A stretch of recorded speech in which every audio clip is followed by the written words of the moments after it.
It is Monday. It's Thanksgiving week. We're so glad to be with you here on the CBSN Minnesota Morning Update. I'm Jason DeRusha. Weather is something we're always very concerned about this week, right? Maybe you're hosting Thanksgiving, so you want it to be nice enough that you can kick your stupid brother out of the house and make him throw the football around with your ungrateful kids. The weather's going to be cold on Thanksgiving. Yeah, that's fine. People will suck it up, right? Today it's going to be cold, too. Here's the great news about this week, weather-wise. If you're driving anywhere in the Midwest, no problem. No storms, no snow, cold on Thursday. Otherwise, going to be smooth sailing. So that is something to be thankful for and grateful for. Today's high around 32. The average high this time of year, 39. So, yeah, it's getting colder. That's what happens. Let's talk about how ungrateful your stupid, bratty little children are. That's right. This Thanksgiving week, someone polled parents and said, you know what? Are your children as grateful and thankful as they should be? National poll, University of Michigan, found that 4 in 5 parents agree that kids today aren't grateful. When I was a kid, I was thankful for everything. Come on. More than half the parents think that maybe the reason their kids aren't grateful is because they provide these fancy playrooms and these, like, you know, top of the line designer sneakers and their cell phones and their Razor scooters and the kids today with the... So what do you think? Are kids today grateful as they should be? Is it the same as it always was? I mean, was I grateful as a kid to my parents? No. I was a dumb kid. If you have a kid who is grateful, frankly, I'm amazed that 20% of kids are grateful. That's pretty good. Kids aren't supposed to be grateful. They're supposed to be kids. It's fine. All right, you know how I feel about this. Let's hear your comments, and we'll read through some of them in a moment. We want to update you on breaking news that we've been following all morning. And just into the newsroom, the governor of Wisconsin has said that flags will be at half-staff throughout the state today after the Christmas parade tragedy in Waukesha.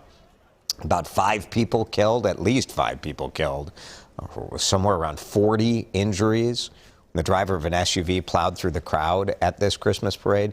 Now, police tell us they have a person of interest in custody, and a law enforcement official told CBS News that this person is the driver of the SUV who may have been fleeing from the scene of another crime. Obviously, people trying quickly to figure out what the motive for this was. Was it a medical incident where someone just lost control? At least according to the law enforcement official, that does not sound like what happened. But why someone would have been fleeing from a knife fight and wouldn't have just slammed on the brakes?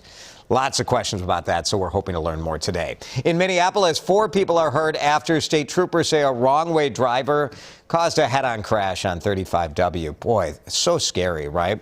This happened around 11 o'clock last night, northbound lanes of 35W near 31st Street. State Patrol crash report says the car that was going the wrong way slammed into another car in the far left lane. Troopers say the 2 people in the car that was going the wrong way suffered life-threatening injuries. 2 people in the car that was hit are hospitalized, but they should be okay. But another story we'll be following today. A judge in North Dakota has ordered a photography company to preserve its website as the state's attorney general investigates its abrupt closure. Glasser Images shut down last month. It's based in Bismarck, but they had photographers all over the Midwest, so people in the Dakotas, here in Minnesota, and in Colorado taking pictures. And owner Jack Glasser said the studio just couldn't remain financially viable, blamed it on the pandemic. They said it would be unable to refund clients when it closed. The business also facing possible eviction for owing $25,000 in rent and late fees. The Attorney General office is investigating to determine if fraud occurred. So like if they knew that this was going to be shut down, but they still were shooting weddings. And certainly for some of the local couples here in Minnesota that had used this company, they just want their pictures, right? Like, that's the main concern. Boy, you think if someone took all of your photos and video from your wedding day and then they went out of business and didn't give you what they had promised, oof, that is heartbreaking. Target announcing just this morning it's not going to be open on Thanksgiving Day, and it's never going to be open on Thanksgiving Day. It's done. Permanent shift. to the unofficial start of the holiday season. It was suspended during the pandemic. Remember, it was about a decade ago that Target and all of kind of the big stores opened on Thanksgiving night, and there was sort of this dumb race to see who would open earliest. First, it was like 9 or 10 p.m., then it was 6, then it was 5. Kind of Black Friday became Black Thursday and had this holiday rush as soon as you finished your turkey. But when you add up all of the revenue from these 2 days, it didn't seem to be bonus sales. It was cannibalizing the Black Friday sales. So they say, you know what, let's give our people the day off. Let's save money and not being open on Thanksgiving. And so that's a permanent shift from Target. TSA employees are required to be vaccinated as of today, which is big news if you're a TSA employee. But for the rest of us, here's the question. Is there going to be either mass firings or mass quittings at the TSA right as we head into the holiday travel season?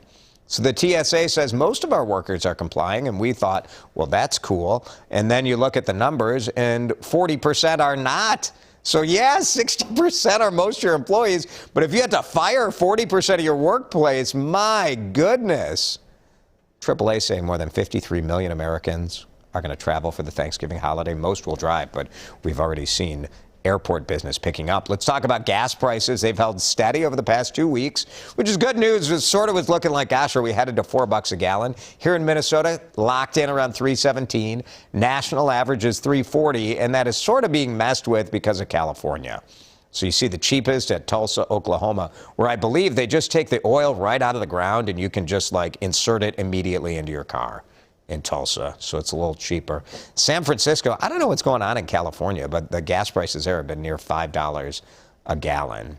So kind of crazy deal with gas prices all around the country, but around here we're still hovering around $3.18. Shakopee School is taking an interesting step to try to, slow down the spread of COVID. They've canceled school today.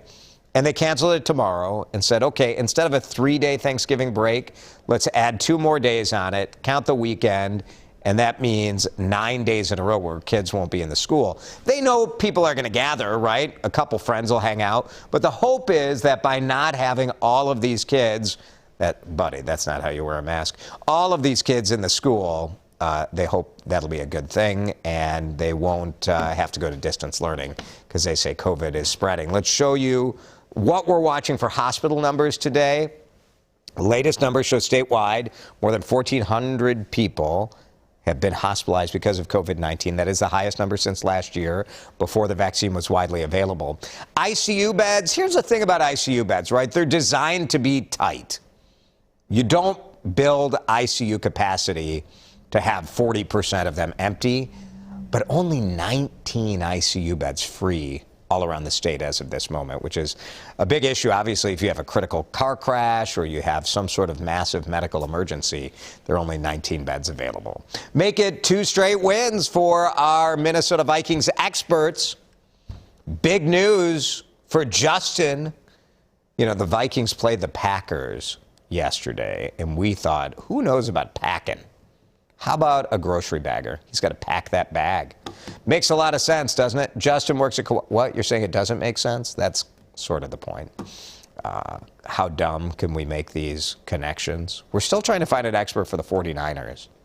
So if you know someone who, I don't know, is a gold prospector, that would be good. What about a gold digger? Maybe you got a family friend.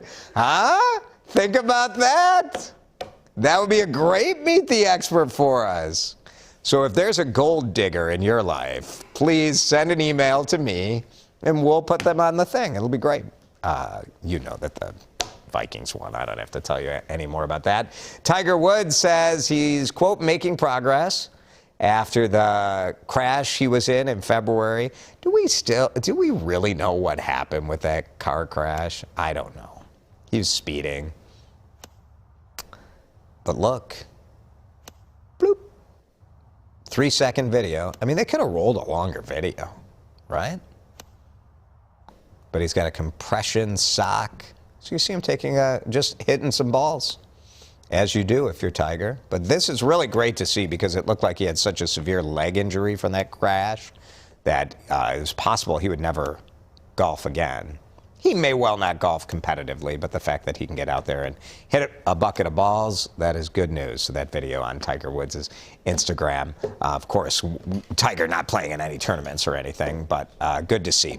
I want to show you this because what would you do in this circumstance?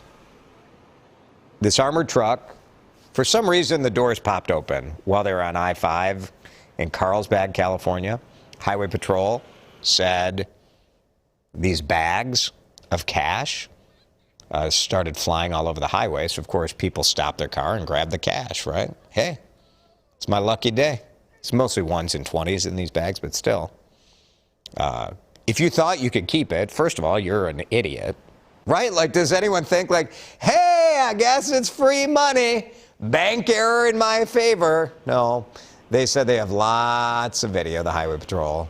Ponch and John will come and hunt you down if you're in California and you thought you could just pocket it, so people have to return that. All right, let's talk about your spoiled, rotten kids. I think this is normal, right? Randy says being grateful is teachable. That's true. You can teach your kids to be grateful. Diana says, unfortunately, it seems some kids these days expect that they deserve anything they want without the effort of working for it. That's parents' fault, right? Or is that just normal? It's normal for kids to not be grateful. That's all I'm saying. Becca says my 4-year-old does a pretty good job of being grateful. If he forgets, we make sure he says thank you.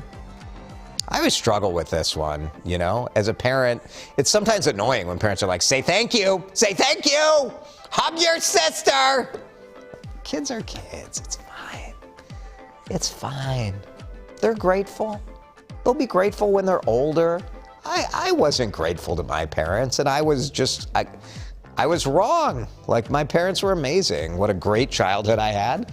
But, like, whatever. I was a kid. It's fine. Your kids are going to be okay. Parents, you're doing fine. Everybody calm down. That's what I say. Give yourself a break. Give your kids a break. Give me a break. I'm fired up today. I don't know what's going on. That's it. Morning update from. I'm grateful for you. Thank you. Ron, thank you. Mike Verlo, our producer, thank you. Who's directing this? Josh? Josh, thank you. Is Wendy here? Sean's here. Wade. I just want thank you all. The camera is just now pointing at the ground. That's how this goes. We're grateful for everybody. See you tomorrow.